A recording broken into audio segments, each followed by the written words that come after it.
Hello, thank you all for attending this section. My name is Júlia, and I'm an undergraduate student for physical education in Universidade Federal do Rio Grande do Sul, and I'm here to present a study called Cognitive, Motor, and Language Development during the First Year of Life, an associative study with preterm infants, written by me, in collaboration with Carolina Panseri, Nadia Valentini, Renato Procianoi, and Rita Silveira.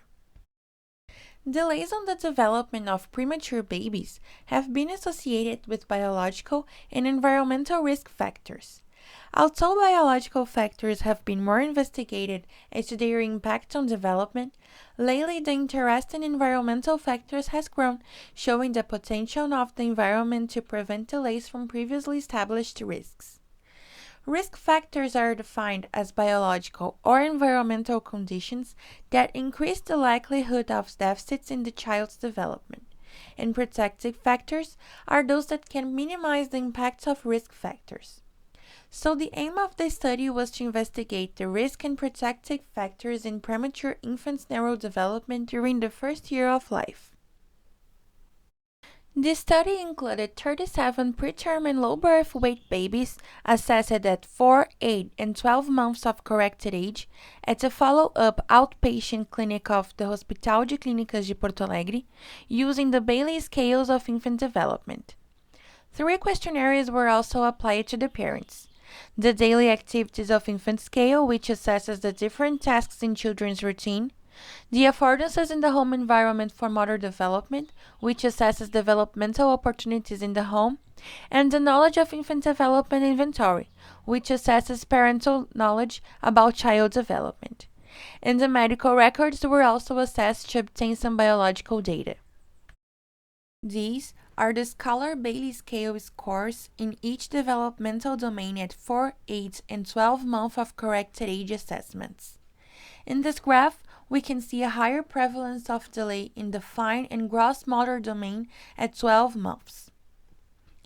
And in this graph, it is possible to observe the scores acquired by the group of children who achieved the results below average, borderline, and extremely low in the assessments of motor, cognitive, and language performance according to the data obtained at 4, 8, and 12 months of corrected age assessed using by the Bayley scale.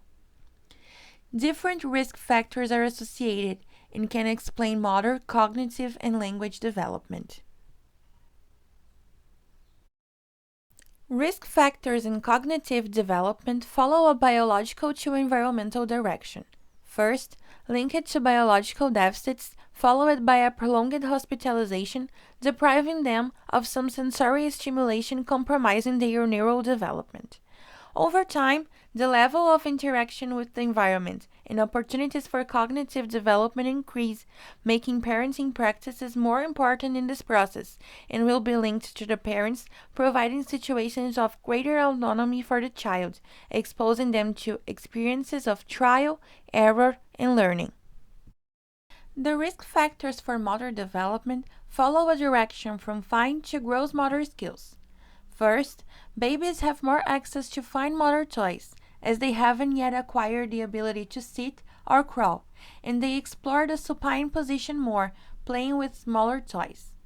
With the acquisition of mobility skills such as crawling or walking, children achieve a greater independence and explore the environment more, demonstrating a greater need for toys that stimulate gross motor skills. Related to NICU time, the possible biological deficit resulting from health problems at birth begins to appear with the delay or non-acquisition of positions that need a greater cognition and motor control.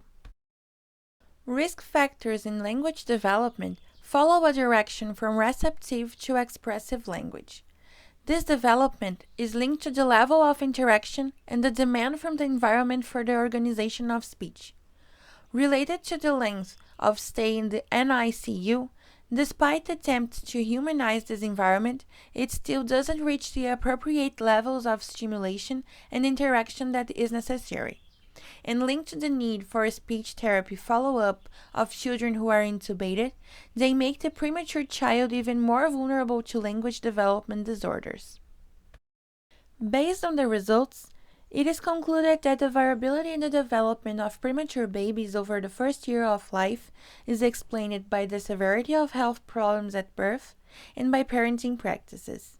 Investigating the quality of the home environment and its impact on development is critical to understanding the nature of human development.